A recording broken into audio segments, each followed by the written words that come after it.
O Banco de Perfil Genético Brasileiro tem mais de 65 mil perfis de condenados por crimes graves ou contra a vida. O sistema é integrado no país inteiro e, graças ao material biológico catalogado, já foi possível esclarecer mais de 1000 crimes. O Banco de Perfis Genéticos recebe dados de DNA de acusados ou condenados por crimes sexuais contra o patrimônio ou contra a vida. No caso de suspeitos, a polícia ou o Ministério Público devem pedir autorização da Justiça para a coleta do material biológico. Todos os estados brasileiros já contam com um laboratório de genética forense para fazer os cadastros e as comparações. Nos estados do Piauí, Roraima, Tocantins, Sergipe e Rio Grande do Norte, os laboratórios foram inaugurados este ano e, a partir de 2020, vão começar a colher amostras para depois inserir no Banco Nacional de Perfis Genéticos.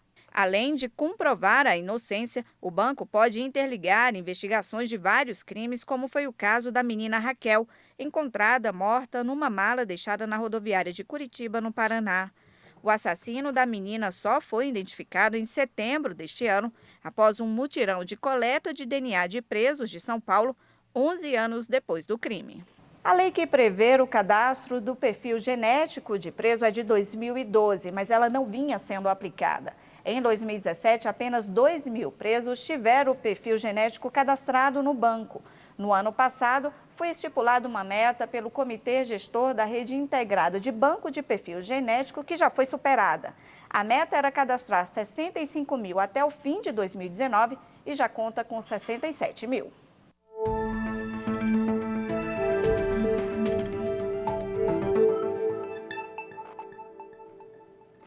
Bom, e para detalhar o assunto, eu recebo aqui no estúdio o coordenador da Rede Integrada de Bancos de Perfis Genéticos do Ministério da Justiça e Segurança Pública, o Guilherme Jacques. Guilherme, seja bem-vindo em primeiro lugar. Obrigada pela presença. Obrigado.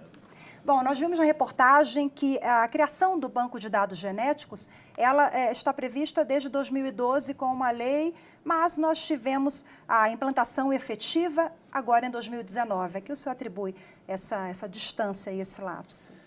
O cumprimento vinha sendo feito, o cumprimento dessa lei vinha sendo feito numa velocidade muito lenta, porque não existia uma ação efetiva, coordenada e objetiva com essa finalidade, né? Então, agora, esse ano, houve uma integração maior com os estados, houveram investimentos no ano passado e principalmente reforçados esse ano, e também houve uma decisão política de se trabalhar com isso, de se priorizar o cumprimento dessa lei. Bom, os dados são sigilosos, mas quem tem acesso, eles podem ser excluídos? Como é que funciona? O acesso é restrito a peritos criminais que são especializados em genética forense, eles trabalham em laboratórios, produzem esses dados, têm acesso a esse banco de dados e eles têm um acesso limitado, existe um acesso mais em um nível elevado ao administrador do banco de dados, que é uma pessoa selecionada, um funcionário público, perito criminal, que é selecionado para essa tarefa. Agora, um aspecto sensível em relação aos suspeitos, como é que fica? O que a legislação prevê? Em relação aos suspeitos, o que aconteceu foi uma modificação na lei de identificação criminal. Então, as pessoas que se submetem à identificação criminal, que é aquele procedimento em que se tira fotografia, se coletam as impressões digitais, também pode ser feita a coleta do DNA, mas isso precisa ser autorizado pelo juiz. Então, o delegado de polícia, o promotor pode solicitar, até mesmo a defesa pode solicitar ao juiz, e então é coletado e é feita então a identificação criminal genética e vai para esse mesmo banco de dados. E como é que funciona na prática o compartilhamento desses dados com outros estados? Existe um Banco Nacional de Perfis Genéticos que congrega os dados de todos os estados, de todos os laboratórios que compõem essa rede integrada de bancos de perfis genéticos. Então, o Banco Nacional recebe toda semana dados desses laboratórios e é o Banco Nacional que permite que os dados de um estado sejam cruzados com o de outro. No início da reportagem eu falei da resolução de pelo menos 1000 casos, né? Sim. Temos impactos positivos, o resultado dessa implantação?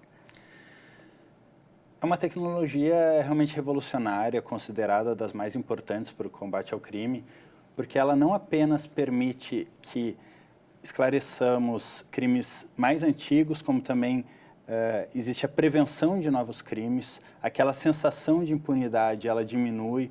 O criminoso que está cadastrado no banco de dados, ele pensa 2 vezes antes de voltar a reincidir.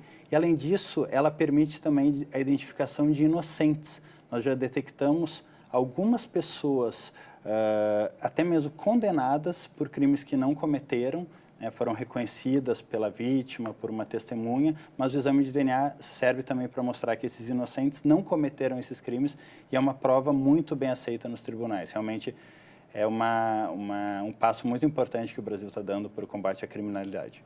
E quais os principais gargalos antes da implantação desse banco? Os principais gargalos eram a articulação com o sistema penitenciário, a perícia e o sistema penitenciário poderem conversar e agir, né, nessa ação comum.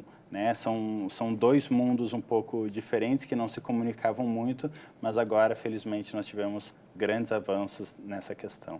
E como é que fica daqui para frente o grupo, o órgão coordenado pelo senhor? Lá no Ministério da Justiça e Segurança Pública, você já tem novos projetos para unificar mais ainda os dados? Sim, é um projeto que envolve 4 anos, pelo menos, de duração, e as metas são bastante ambiciosas. Além do cadastramento completo dos condenados, nós temos que cadastrar também os vestígios que encontram-se com análise pendente Brasil afora, né? Só de vestígios relacionados à violência sexual, nós estimamos mais de 150 mil vestígios guardados em freezers e geladeiras.